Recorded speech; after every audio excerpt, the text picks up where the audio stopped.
ఈ 10 సంవత్సరాల నుంచి తెలంగాణ ఏర్పడ్డాక ఉన్న రోడ్లనే రీబీటీ చేయడం, దాని మీద అప్పులు తీసుకొచ్చి ప్రతి కార్పొరేషన్లలో అప్పులు, ఇప్పుడు మా కార్పొరేషనే ఉంది, టీఆర్ఎస్ గవర్నమెంట్ ఉండగా 5,000 కోట్లు అప్పు తీసుకొచ్చి పెట్టారు. ఆ కార్పొరేషన్ అంతే అప్పులు కట్టుకుంటుండడమే తప్ప ఇంకోటి లేదు.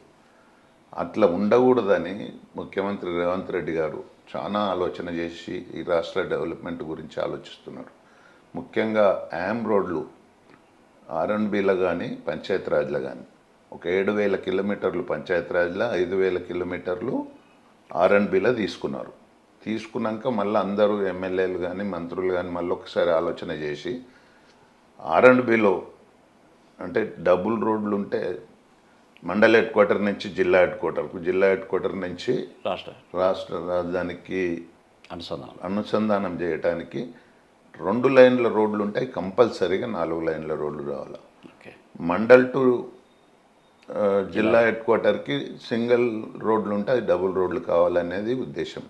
మేము ముఖ్యమంత్రి గారితో 2-3 మీటింగ్లలో కూడా డిస్కషన్ చేస్తే ముఖ్యమంత్రి గారు వెరీ క్లియర్గా చెప్తాడు,